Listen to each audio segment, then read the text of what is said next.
Hi, welcome back to Our Town. My name is Chip Harrington. I'll be your host once again this week. This is our weekly show where we try to profile the different people or issues we have here in Ludlow on a regular basis. And today I'm inviting one of my high school friends in who, in my opinion, I think has made it pretty big out in the California area in the film industry. Mr. Mario Goncalves, that's what we know of him around here anyways, out in California. And on his website, he's known as Mario Roman.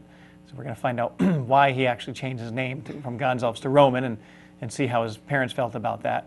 But we are going to talk about a project that Mario and one of his partners are working on out in LA right now.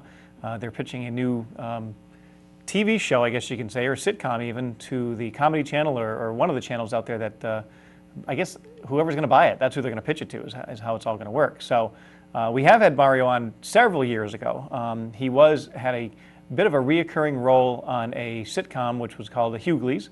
D.L. Hughley, who was a comedian, had his own TV show for a while, and Mario was on that a few times, and there's a lot of other things that he has done as well too. So he happens to be home, so I invited him in to be on our show today and kind of give everybody in town a little update as to what he's been up to. So Mario Goncalves. Hi, how are you? Roman. Thanks for having me. Nice to see you again. Thank you. Nice to see you. I'm very curious because Yes. the graphic we have up for you is Mario Goncalves, but you have changed your name to Mario Roman. Well, I never actually Not legally changed my name. No, it's sort of. I guess it's sort of my legal middle name now. But I took on a different last name for acting and writing purposes, just because it was pretty much easier to pronounce and a little more generic. Everybody was butchering the name Goncalves. Pretty wherever you much. went. Yeah. If you go outside of Ludlow, people can't really pronounce it. So. I think you're safe in Chicopee. Yeah, this is true. You should be safe this in is Chicopee true. as well too. So. This is true. California is a little different though in New York. You think it's different than Ludlow? Little. I wouldn't have never imagined. Subtle differences. Yeah, I bet the weather maybe for one. But so you're home. Yes. I know you came home. Your dad had a birthday. He did. 75 birthday, years Mr. old Goncalves. last Friday. Thanks. Yeah. Happy birthday. Very good. Yeah. So, like I said, we had you on a long time ago. I want to say Yes. like maybe 8 years ago. Probably. Yeah. I think this is my third time now. No? Yeah. I should have a plaque. Is there? You might. No? Yeah, a I reocurring want plaque. a T-shirt, something. The second show we did, I don't think we ever aired that one. Though. Oh, really? Yeah. Why is that? I don't. Well, because of some of the things that you said. Oh, okay. But no, you didn't say anything too bad. Okay. But you tell us about. You graduated from Ludlow High School. Yes. You went I on. think, yes. You did make Yes. it. Then you went on to college. Yeah.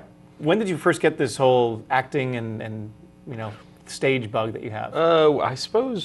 Stop I mean, swaying, I please, get. Oh, sorry. I suppose that maybe even the senior show. Doing the senior show and sort of was always very much a fan of television and entertainment and film in general. Yeah. So I sort of went in that direction once I left high school. And we went to HCC together. We did. Holyoke Community College. Right. And did a lot of theater there as well. So I suppose it all started then, right after high school, senior year maybe specifically, and into Holyoke Community College. And then decided to move to New York and take up English and theater and film and TV there. So. Right. Because I mean, really, one of the first times you were ever on stage was probably the Ludlow High School senior show.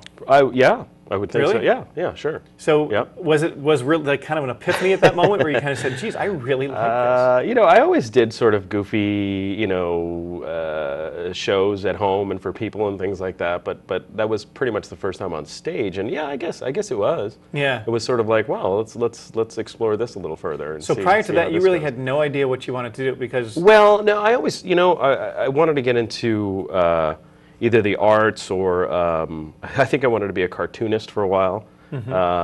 Media in general, I was always sort of interested in, but maybe not necessarily acting specifically. And once I did that, I thought, well, this is kind of fun. Right. Let's try that. And writing. So you graduate from HCC, you go to Pace University. Right. It's a pretty well-known school for the arts and all that.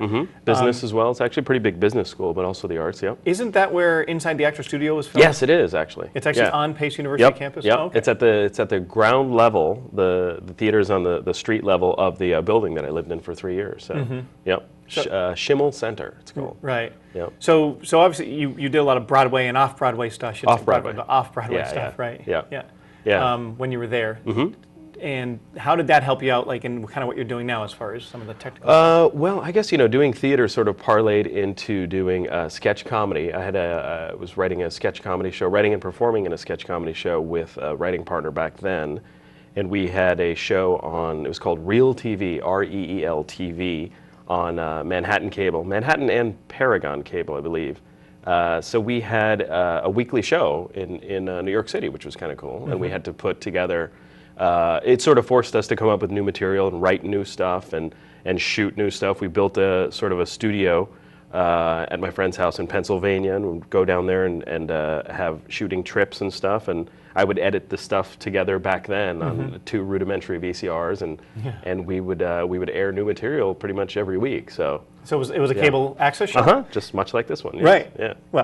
Well, this is head and shoulders above not that. Not nearly as professional, right? Which, by the way, this studio is very impressive. It is awesome. I know it's last really, time, really nice. Last time you were here, we were literally in a room at the town hall. It was very different. With yes. A VHS, yes. like basically Wayne's World, filming yes, Wayne's World. I believe so. Yeah. So this is head and shoulders above that. Completely. Well, we have a new manager, and things have really moved up quite a bit. Great job. Yeah. It is. It's nice.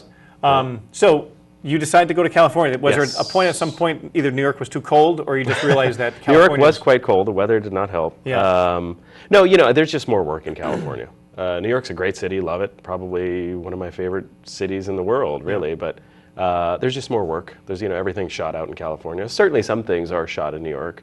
Law and Order, which I don't think is on anymore, right? I don't know. And some soap operas and things like that. But a vast majority of things are shot out in California. So really, it was for that, and yeah, the weather helps too. Yeah, it does. Yeah. So you moved out there nice. Yep. with another classmate of ours, Pat Kelly. Yeah, that's right. Sure. Who has nothing to do with the arts and theater and whatsoever. Absolutely He not. did have mono in '88. I think he did. Yeah. I'm Hope not sure he's how getting that over happened. Yeah, I think he's all set. So when you first got out to California, it was primarily acting you were going to pursue at that point? Acting and writing, yes. Yep.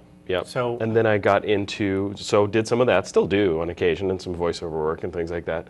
And then I got into working in promos, which basically promos. Hi, Toy Boat, are the 30-second or 15-second spots that you see, basically a commercial for a TV show.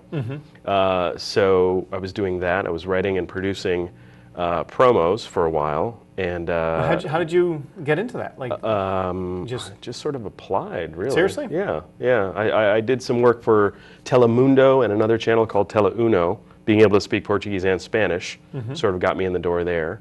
And I had done some writing before, so I sent them some writing samples and things like that, and had pretty decent post-production knowledge. So they were, they said, sure, join, come on board. Right. So I did, and I was working with other writer, producer, editors, and I thought, well, that seems pretty neat. I've always been pretty technical, so let's try the editing thing. And then that sort of parlayed into becoming a writer, producer, editor, and from working in promos, I eventually just started working on full-length TV shows and movie trailers and things like that. So now you're considered a freelance editor. Yes. So you're self-employed essentially, and studios will contact you, or you'll contact them for different things. Exactly. So how has it been going? You seem to be pretty busy. It's been going really well. Yeah. You have prior to. The reason we have all this stuff set up is because Mario's going to be showing us. I'm also checking my email, so in case anything comes up, right. Steven Spielberg's looking for you. Exactly, you need right. to be in touch with him. Sure. Oh, in fact, I'm sorry. But the reason you have all this stuff is because you're going to be showing us a project you've been working on with your partners. Yeah. It's a travel show idea, basically. Right. Yeah. But the equipment is all of your own. Yes. Correct. You have to. Do you work out of your home? Do you have a studio that you work out of? I do work out of my home, but I primarily work out of the studio. I work in 2 different programs: Avid primarily, and another program called Final Cut Pro, which is this one here. But usually, if I'm hired onto a show, I'll be hired on for a few months or whatever, and I'll work at their studio, because oftentimes there'll be 15 other editors, maybe more. So I've got to work with their library, their footage, their servers, and all of that stuff. So most of the time, a majority of the time, I'm working at a studio or at the post-production facility or what have you. But sometimes I do work at home, where they'll provide me with a hard drive with footage or whatever, and I just get to work at home and deliver them the edits from home, which is kind of convenient too. So for anybody watching right now, what kind of shows would they be familiar with that you've worked on or put trailers together? Well, I might be working on The Apprentice soon. We'll see. So people have heard of that.